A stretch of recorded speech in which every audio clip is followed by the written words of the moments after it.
First thing, I just want to make sure that you're not thrown off.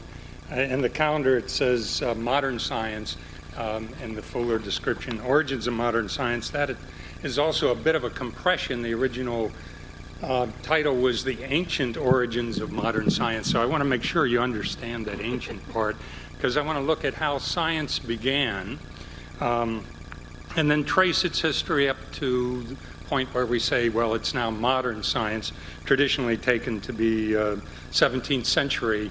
So that's the traditional view, the History Channel view, and that's fine. We're going to cover that from the ancient Greeks to Galileo and Kepler and people like that, but we're not going to just swallow it straight off. We won't start with the ancient Greeks until we've discussed the possibility that there was science at the time of the Egyptians or the Babylonians, early Chinese, maybe even the Mayans. But then we'll get into the very first ancient Greek proto-scientists, nature philosophers, the pre-Socratics, and then move on to spend quite a bit of time, or more time, with Plato and Aristotle. These are dominant voices throughout this whole period, even to the present.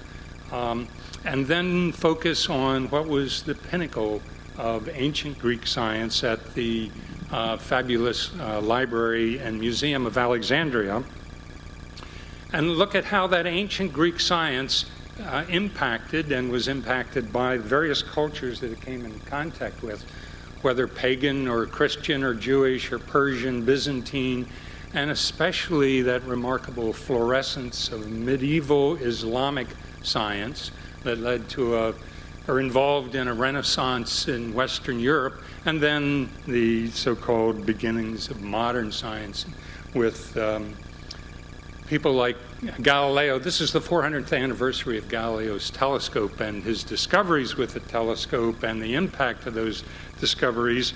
And I want to spend a bit more time with that story of Galileo and his run-in with the church, and consider perhaps that the church got some bad press. The traditional stories of that period and how science overthrew Aristotle and became modern, and the role of science versus religion is a lot more complicated than you'd often hear in text, certainly on the History Channel. It's more complicated and more interesting. And my reason has always been, in teaching these classes for myself, is to get a better and better idea of what science is and what it isn't.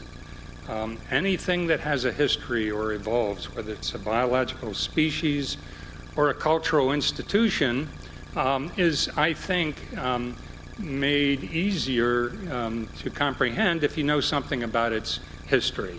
And so that's what we're going to look at. And if that sort of thing interests you near as much as it interests me, please join me in investigating the ancient origins of modern science. Thank you. Yeah, John, thank you.